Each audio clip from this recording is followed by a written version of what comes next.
Well, hello, SPAC friends and family. It is Tuesday, and it's shortly after 2 o'clock on the West Coast. And you know what that means? It must be time for SPAC Chat. And folks, we're glad that we're back. We're mixing it up a little this month. I hope you're enjoying Tech Tuesdays and OPP with Michael Rath. We're very excited to have different perspectives every Tuesday, bringing them to you. We also are looking for your input. We're looking for your hot topics. So if you have something that you want us to talk about during Hot Topics on Tuesday, please let me know by commenting on the graphic in Facebook, or you can always email me at spacgal@gmail.com. Few little announcements of the hour. Sony has joined us on our Young Scholarship Creative Scholarship. They are now also adding a camera and lens kit to every recipient. We are giving away a $1,500 scholarship to a high school senior in the United States. We've sent out lots of marketing messages, as well as a flyer that you can customize with your own company logo. And why is that important? Because we perhaps will use you if you referred that senior to present the scholarship in person, which then gives you an added media post for you to share in your community to spread your business the area so that people know about your business, and also those who are using your business feel even better about their choice. Okay, the other announcement really quickly is SPAC will be at Click Live in the UK. So this is really primarily going out to all my SPAC Europe viewers and friends out there. I know SPAC Europe kind of fell apart after 2020. We were supposed to come back after COVID, and Photokina ended. So we have found this new in Coventry. Click Live is first time ever. Has an expo. It has classes, courses. It is the largest photography show in Europe right now, and our board will be there presenting. And so we are very excited. If you are part of our SPAC Europe group, please come and say hi to us. It would be wonderful to see you all there. And that is it for me. I will have some more announcements at the end of the show, but let's get today's show rolling. And let me introduce you to your host, Calvin Harrell. Calvin, you're muted. We went over that earlier. Good afternoon, good evening, and good morning. If you're so lucky to be getting out of bed now, I sure wish I could have been sleeping as long as you. Hey, today we're pretty excited. No, we're very excited to welcome Leroy Tademy to our program. Leroy presented last year on headshots, corporate headshots. And I'm very much intrigued with the idea, because it is a business model or a business opportunity that presents itself to us when we have all of the tools to do it. We have all of the tools, and it can be done on a schedule that's outside of our normal traditional school or sports photography volume areas. You know, diversifying your marketplace is the only way to secure your business enterprise. Many people believe that we can go down simple channel of we only take school pictures. And that's fine until the earthquake hits, until the hurricane quits, until whatever happens in the economy hits. You had one channel of revenue stream as opposed to looking at multiple channels for your business, be it in this design, the headshots, or be it other sideline stuff. And we talk about it all the time when we say, hey, look, you should be offering yearbooks with your school picture services. It's not that you're going to sell everyone something, but it is that you're going to have an additional revenue stream from a different product line that doesn't add a lot of work or a lot of equipment needs to your arsenal.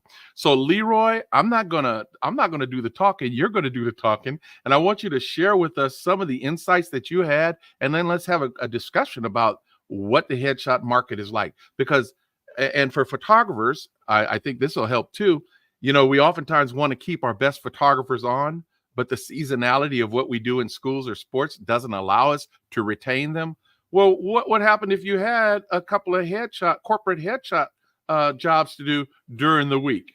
during the off season. You would keep them engaged, even if it's at minimal profitability. You're keeping them engaged because the profit is in retaining the personnel, because the cost of retraining and finding new personnel is very high. So Leo, Leroy, Yes, Leroy, sir. jump in, please. Yeah, so especially like with our business, we would when we first got started, we really noticed that we were hot at certain times of the year, and then we just have these low valleys, these valleys, and we'd be like, man, we just gotta hold on just for these 3 or 4 months, stack up as much as we can, and we're just trying to figure out how can we find some type of revenue that way we're not starving. A lot of times with volume photographers, it's feast or famine, right? You killing it, you killing it, you killing it, and next thing you know, it's crickets, and you're like, let's try this, let's try this, let's try this, and then we started to look at, man, well, most of the students we're working with, their parents are professionals, and when you're the school photographer in a smaller town, everybody and everybody knows you, so you have access to these people who have higher positions in small businesses to large businesses, and we just found opportunities to start working with these companies and realized, hey, this is something that's not just 3 months a year. This is 12 months a year of steady, small or large income coming in our business. Wow. So you actually did it in a way to diversify your own business, to find new sources or other sources of revenue, correct? Yes, sir. Okay, Yes, what sir. was the uptime and equipment and that sort of thing? Did you have to deal with any of that? I mean, no, for the most part, we're already kind of kitted out to do group shots, headshots, all the different shots. So we already had lighting, we had cameras, we kind of already had a systematic approach to it, and it just made it nice. It was something that was like the perfect shoe size to just fit into what we're already doing. But We have an elephant that walks around nowadays, the big elephant in the room for so many of them in so many different industries, and that we've seen the AI tools that are being made available, even headshot advertising for people to take a selfie, have a headshot, and then be able to change their clothing, change lighting, a variety of things that they can do on the basis of and the use of AI for that. Do you see this as a threat to this particular business audience, this particular business model? Before you answer, I'm going to say what I believe. I don't see it as a threat overall. I do see it as those people that want a one-off, that want to selfie, are not much different than those that say, I can take my own kid's team picture. I can take my own in his uniform. I can take my own kid's school picture every year, etc. Where in my mind, a corporate entity wants to have consistency in their imagery because they're using them in professional settings, and the selfie model is not typically going to give you that level of consistency. Where do you stand on that, or what's your perception? My perspective is very, very similar to yours. I know when most businesses get started, smaller businesses, there's budget constraints, there's things that they can't do. So they're literally doing everything from sweeping the floor, clean the bathroom. They're trying to do everything themselves to just have funds in the bank to do things. But those companies, like you said, like larger companies, they have branding guides, they have color codes.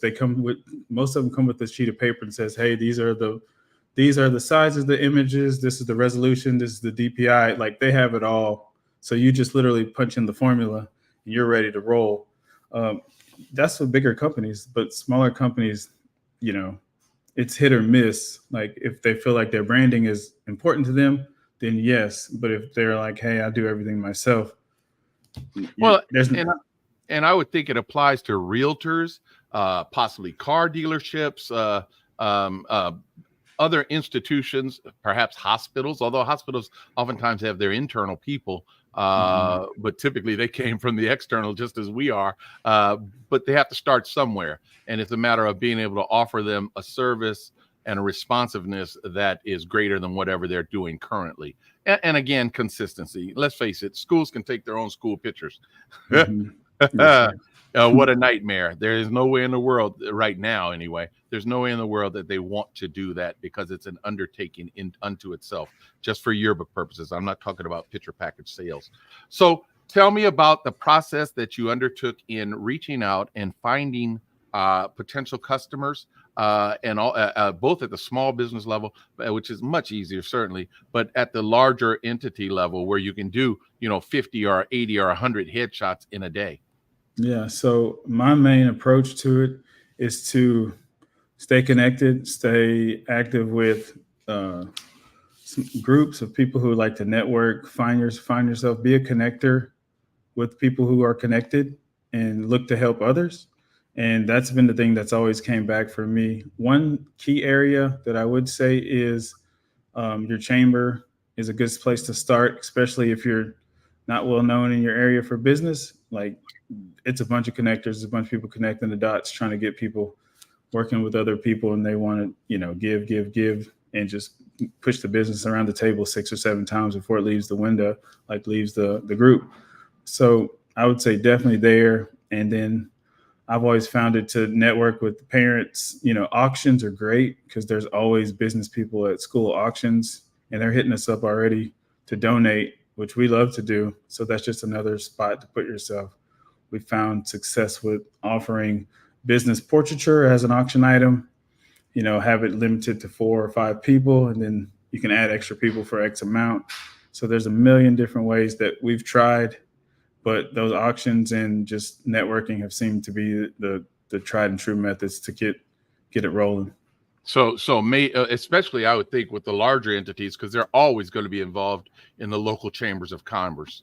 If you have large businesses, whether they be hospitals, whether they be large dealerships, multi-model dealerships, whatever it might be, they're going to tend to have engagement with the chamber. In fact, I'm recognized that in our market, some of the dealerships actually host the chamber mixer. You wonder why?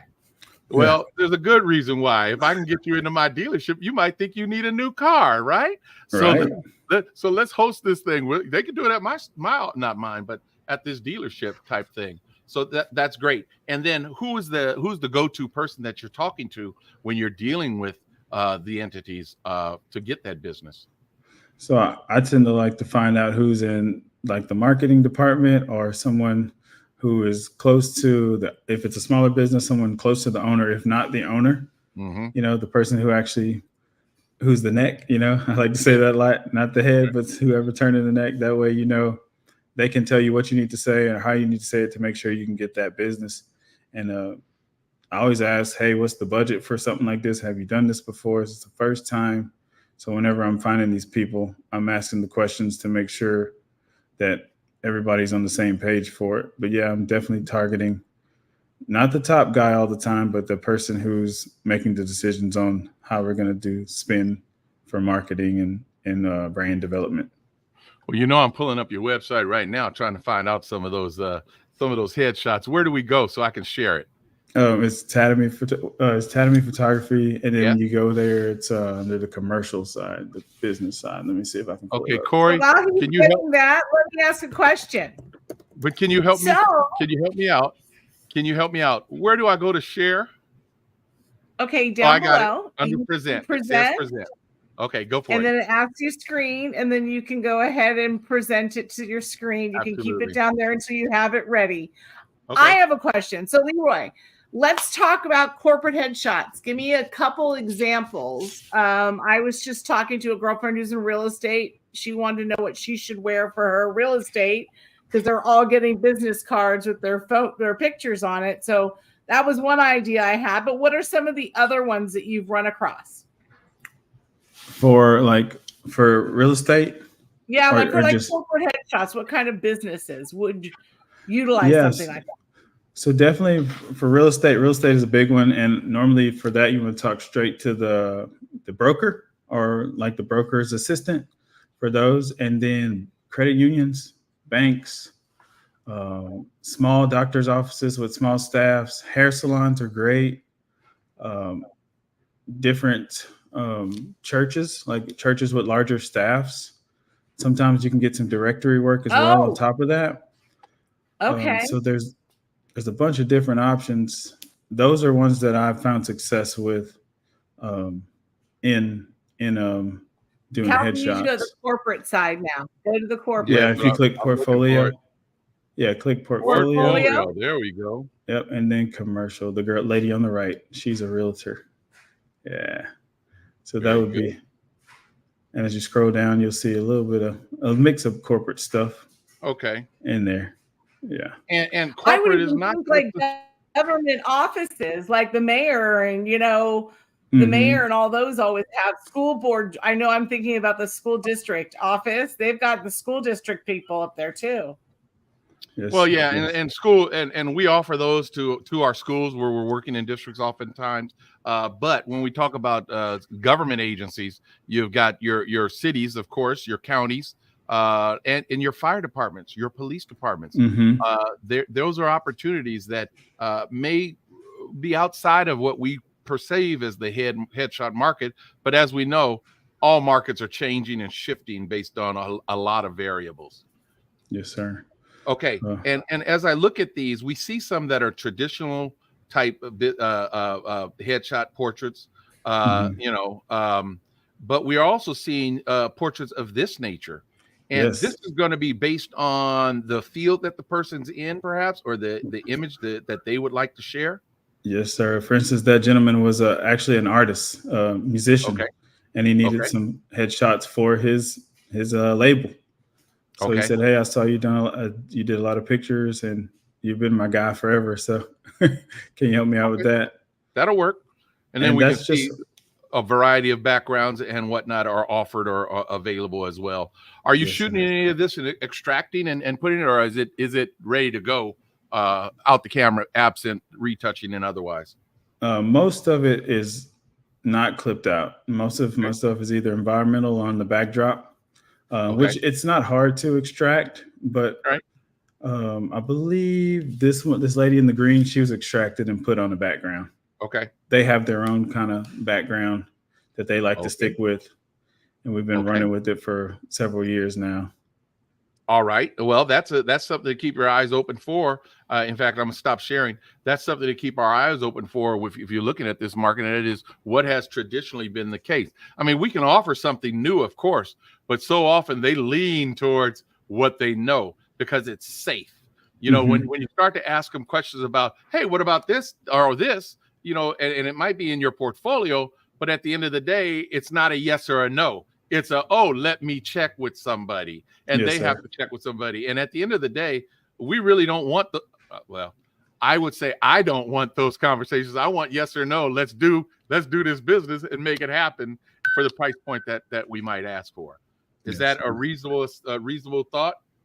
I would say yes, 100%, because I know a lot of the jobs that I did get, I would start shooting for a small little magazine, a business magazine. And they're asking me, "Hey, are you coming from Houston, Texas, which is the big metro, about 2 hours from us?" And I'm like, "No, I'm not from Houston. I'm from down the road." And I got a lot of business just by being in the room. And those people who make those decisions on what gets in the magazine or not were there, and they're like, "Well, can you do this? Can you do this?" So it lent itself to a lot more headshots with these refineries and industries out here in Little Lake Charles. So, yeah. Lake Charles, Louisiana? Lake Charles, Louisiana. All right. Okay. On the Gulf Coast. Wonderful. What else can you give me on the marketing piece? So you're in the room. Are you suggesting that this is all basically an in-person meet people to gain the business, or have you been able to gain business through direct marketing with either a slideshow or postcards or whatever methodologies to the actual companies? So in my town, it's more face to face. Like, "Hey, how you doing? You did so and so's. Can you do ours?" It's more word of mouth, word of mouth, word of mouth. I've found success on LinkedIn for a lot of one-off headshots. So if I'm on LinkedIn, I'm commenting more, just posting more, giving people articles on what I think, or like, "Hey, if you want to get a good headshot, do this, this, this." Being a true professional, like the trusted advisor, then that tends to lend itself to more bookings via online. It's referred to as consultative selling. There You we are go. a consultant more than a photographer. Consultants sir. get paid more than photographers. Most people don't realize that. That's it. You can look at government contracts and it tells you consultants get paid all the time, even if they don't know squat. I believe Okay, that. I have a question. Corey, great. And again, without giving away the farm, but how do you price this in comparison to how we price school pictures? So is it usually a contract done by, and how is it, how is the pricing structure different than what would be a school environment? Yeah, so like what I would recommend is, like I said to Mr. Calvin earlier, I tend to ask, do you have a budget for this? Have you done this before? And they will tell you, yeah, we did it before. This is our budget. Or I say, no, we've never done it before. And then you can kind of explore from there. There's typically headshot standards. Like obviously in LA, your headshots cost is going to be probably 3 or 4x on what it would be in where I'm at versus New York. So kind of find out where your prices need to be. But I would say, mid America, probably you're looking around $200 range to get started. Test if you're just testing, test around that mark, see how much response you're getting and adjust accordingly. If you start getting a lot of no's, you probably need to ratchet back. If you can start getting too many yeses, you need to ratchet the other way. Well, and we also, when you jump into this kind of thing, you actually have to know, what is the cost? First of all, what's my hour? What do I want to charge per hour? Mm-hmm. And as a baseline, what's it cost to take your car to the dealership? It's $185, $225, $275, depends on what it is. So that's the hourly cost. Right. Now, what can I do for that hourly cost? I've got to travel there. Mm-hmm. I've got to travel back. Those are let's build the pricing model, knowing what our costs are based on our getting paid, because that's at the end of the day what the desire is. Sure, we want beautiful imagery, but we also want to know when we come back from the gig, we have the money. And and quite frankly, you have to turn down jobs with 5 heads that's going to take you, half a day and generate a gross of, $1,000. That's not necessarily enough, depending on your operation. On the other hand, it might be plenty, depending on your operation. I know that there are certain days of the year that, it's enough, that we got to go shoot that, because that's what we do as small businesses. So that's relatively important. Are you planning on speaking at next year's conference? If you guys want me, I'll definitely be there. Be sure you put in your application, sir. It would be lovely to see it so that we can let folks know what one, that you're available for it. I think Corey's moving some stuff around in the background so that people will know what you're going to speak to, because we do look forward to seeing young and vibrant and people as a part of this organization, helping it to grow by sharing their information. So, so any last minute things you got for us? Hey, just no matter how tough it gets out there, just keep pushing. I know AI is everywhere and he's trying to dig in our pocketbook, but people are going to want a photographer at the end of the day. I was talking to some people the other day, not too long ago, and we were just saying how it's creepy how good it is, but at the end of the day, we're the only people who can capture the true essence of who people are. So just rest in that and know that as long as you keep doing it and keep enhancing your skill, you're gonna stay top. So it's we're going through the love of the introduction of new technology. We all like new technology, but then the implementation and the application long term is what we are benefiting from. Our knowledge base gives us a starting point that's far ahead of the others. Yes, sir. Also, as usual, you figure out what is it that the client's pain point is. When they start receiving text messages with images that they've done as a selfie, and they've put a new background on, and they have to catalog and house all of those coming from random places in random formats, etc. It creates a nightmare for that person. So no different than talking to that key person at a school or a yearbook. What are the pain points? And you may not be able to ask it in that way, but what some of the pain points are walking in the door based on what they've told you about the way they've been doing it. And if you can hit on those pain points and give them the solution to the pain point, you become the doctor. And what did we say about consulting? Doctors are consultative and they get paid more than photographers. Money, money, money. Yes, sir. Yes, Thank sir. you so much for joining us for this. It's a short one, but it gives us enough information. Yeah. And folks can reach out to you at your office to ask any questions that they might have. Of course. Yes, So sir. folks, take down that number, Tademy Photography, Tademy Photography. I'm not going to spell that one. Located in St. Charles, Louisiana on the Gulf Coast. Thank you, sir, for joining us. Thank you. Okay. You can also use your Hoova app. So if you There we were go. an attendee at SPAC, still have Yep. your Hoova app. It's still up and ready. It won't close down until we launch our next year's event. Speaking of Excellent. next year's event, I have a few things. First of all, I love when you guys talk about AI because, you know, who hasn't played around with it? But if you ever notice, like, it'll add like an extra finger on a hand, or like, it's very funny. So some of them are quite interesting. Anyway, back to the subject of hand, SPAC 2025. We're Wow. gearing up for perhaps our biggest SPAC, and this is our 70th anniversary. So it is going to be much bigger, much grander. We have some special things planned that I'm very excited about in the next few months to launch. But the first step of the whole entire process is starting to build our educational platform. Because remember the 3 E's, engage, that's where we all get together and engage. Educate is the second one. So the application period to submit your speaker proposal will be open May 1st. I have an email ready to launch tomorrow morning with the link, QR code, social media post will be up. It'll be everywhere, but you only have until July 1st. Actually, July 5th, but I'm saying July 1st.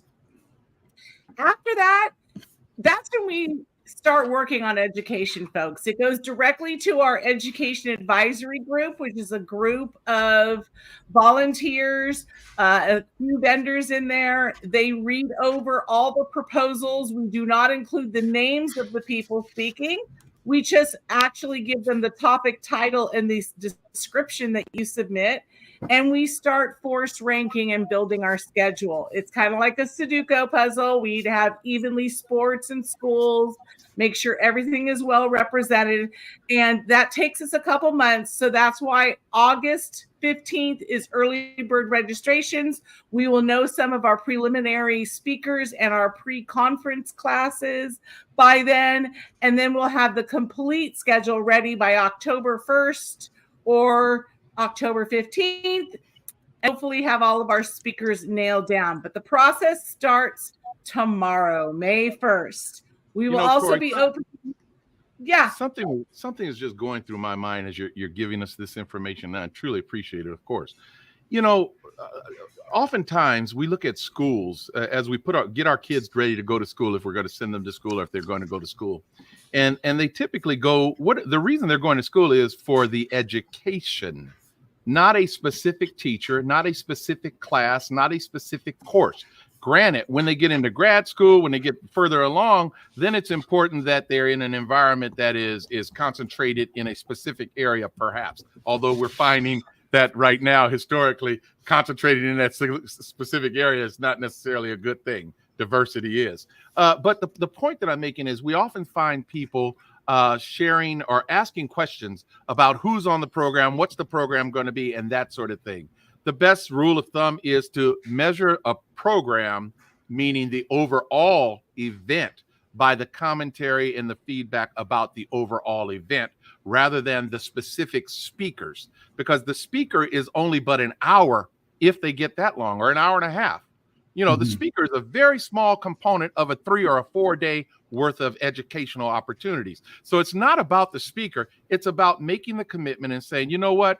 I am a part of this community. I see growth in this area. This is what I want to do. I'm going to the show.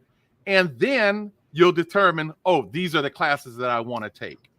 If we go in, we're going in back. It's just an opinion. We go in backwards, looking to see, do I know someone that is speaking? And here's why.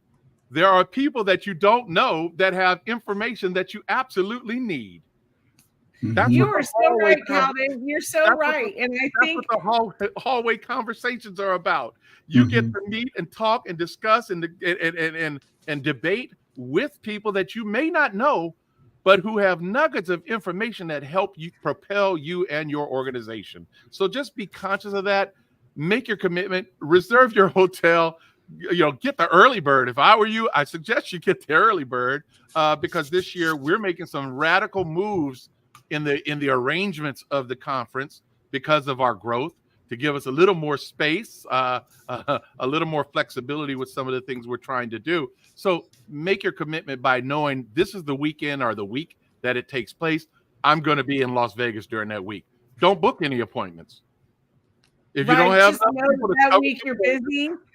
We do already have the live hotel link up on our website already, so you can grab that now for early bird registration to book your hotel.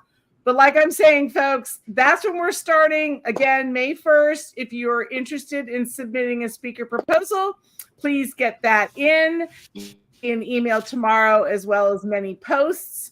Also, Young Creative Scholarship, that closes May 15th. So please take that flyer that we have already pre-made for you, that all you have to do is put your logo on, and please send it out to all of your high schools.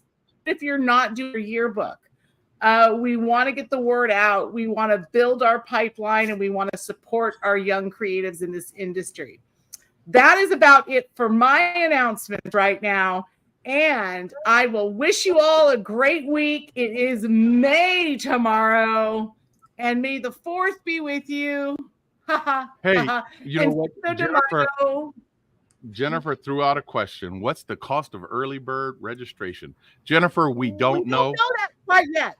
Right. We have all of our profit and loss reports are coming in this month, and I start my board meetings this month and in June, where the board evaluates all of our costs and sets prices for next year. And because it's our 70th year, we're also going to add a couple add-on items for people if they want to add on to their shopping cart. So there's going to be a lot of excitements, but I would say it's a good time for you to start thinking now. Yeah. Corey, one of the things that all of us need to recognize and understand is that as organizations consolidate and businesses consolidate service sectors and that sort of thing, the number of vendors, while we have a waiting list of vendors, the number of vendors always impacts the revenue that we're going to get, because our vendors, they support this organization and this event tremendously. And so as we have those consolidations, it's up to them. They may choose not to have as significant booth space as they would if there were 2 or 3 different companies having their booth space. But we'll see how that it hasn't happened in the past, but I just wanted to be on the table that we don't know, because there's environmental conditions that are taking place that we don't even know what it's going to be in 3 months, let alone 6 months at the conference. We are going to do our best at forecasting. And, let me just give you an example. Last year, $399, and that wasn't even the early bird fee. Mm-hmm. And you got fed for 4 days, and you got parties and meals and swag items and the door prizes and Taylor Swift, and you got dueling piano. I mean, a dueling piano show in Vegas usually is $60 per person. You got all of those things for $399. So we always make sure it is the best value that there is out there. Yeah, there's no question about that. We're being emulated and imitated, but it's never going to be SPAC. We love the idea that people find that what we're doing valuable, and we hope that they have success in their organizations as well. All right, Corey, I'm done for today. What about you? Hey, Leroy, let me just ask you this. What is your favorite thing about coming to SPAC? I feel like it's the community. Like, I've been to a lot of conferences and I've spoken at a lot of conferences, but there's nothing like the family, and the experience. You guys have a very, very unique experience. Like, she was telling me some of the history, and I was like, oh my goodness, this is like constitutional style. Like, this is years and years of knowledge all in one. And everybody's so accepting, which I love. And as we have always said, and as everyone has experienced, relationships are business. Business is relationships. We just happen to be in the same industry and having those relationships with people that we can talk to in other parts of the country. We can give them all of the details about our problem, and they're not a competitor, so it's not going to be a danger. So it's a real good opportunity for us to share. And it's also and Jennifer wants to coin the phone. We're the photo fam. I like it, Jennifer. There's a lot of young people coming into Volume, which I love to see, because I'm getting a lot more of my friends asking me questions daily. Hey, I just had my first Volume job. What do you suggest? What do you suggest? Like, you need to get in SPAC. You need to check it out. That's right. It's where it's all happening. Well, we have seen a trend over the years where we had first was the influx of women owners. Because it was a absolute male dominated organization 40 years ago, 50 years ago. There were just a spattering of ladies that would be there. So we've seen it increase the number of women and that helps us tremendously with our diversity. And then we've seen a lot of young people that are looking at it and say, wait a minute, I can actually make money in this field that I like if I do this. At one time, I recall being in high school, and I had already made my decision where I was going to work. And when I said I'm going to work with my dad, I was looked at like, are you out of your mind? You're going to be a photographer? Yeah. Well, it's one of those things where, and I say this oftentimes, people perceive big money because they haven't seen what real big money is. They see a photographer and they see that one photographer, but they don't understand, no, there's a photographer out here that does $5 million a year worth of business. There's another one over there that has an organization that's doing $12 million a year worth of business. Those are large numbers, granted, and vast number of people won't reach them, but they don't even fathom the idea that there are actually photography businesses that do school pictures that can make that kind of money, or sports pictures that are making money. Yes, sir. So Calvin always reminds me of Matt talking to me about how his dad did weddings, and how Matt's like, I don't want to spend every weekend at a wedding and all week editing. That's no fun. Can I work during the week and then get paid as much as the wedding and have my weekends off? Yeah.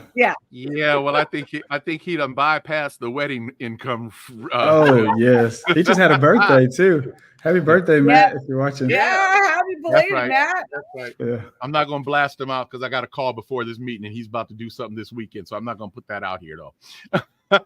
I'm sure you'll see it on his Facebook feed. Hey, folks, I want to thank you. I want to thank you for joining us for this SPAC chat. Leroy, thank you so much for being a participant and stepping out there to assist and provide knowledge based on what your experiences have been. Thank you for continuing to engage, and even thank you for being here today. Corey, we can't say thank you enough to you, but that's another story. And me, I'm here for the fun. I want to thank you for joining us. Have a wonderful week. Keep hunting, keep hunting, keep hunting. Talk to you soon. Bye-bye. Bye, everybody. Bye.